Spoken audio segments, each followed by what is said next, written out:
Cuba's landmark law is getting a mixed reaction in the United States and in the state of Florida, where many are Cuban exiles. Nitza, Soledad Perez has more.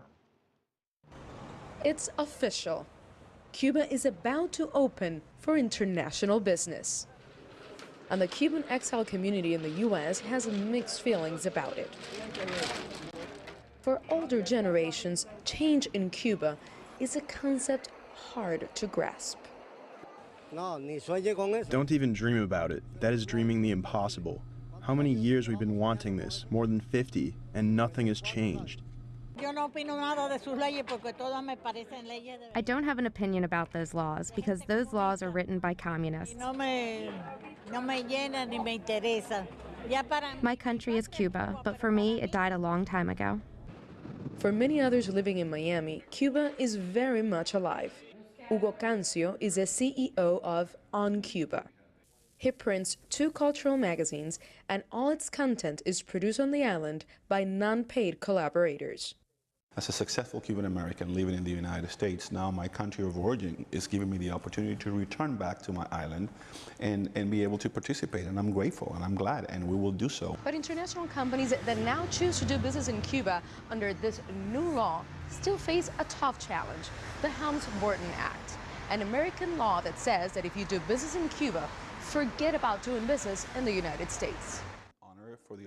For this entrepreneur, the ball is now in the United States court. And now we need the support of the American government to help change the laws that allow us to do business in Cuba, or to start granting general license in the specific areas of businesses that they consider that will be, beneficial for both economies.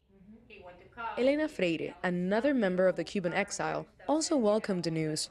But as someone who favors the normalization of U.S.-Cuba relations, she believes that more political activism is needed. There are 2 reasons why we have not resolved our differences with Cuba.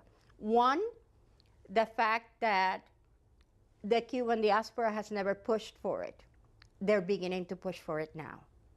Okay, things are changing. Because the second factor is there are a number of Cubans that have arrived in this country after, let's say, 1990, who have very close ties to the island, who want to see a more normal relation. The government branch that can change U.S. policy towards Cuba is Congress. We have some Cuban Americans, members of Congress, that none of them, have ever stepped foot on Cuban soil.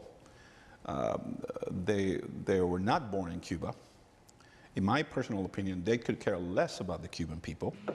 For Cuban Americans and U.S. nationals, investing in Cuba is still outlawed. It remains to be seen how Cuba's new law might affect opinions in Washington. Nitza, Soledad, Perez, CCTV, Miami.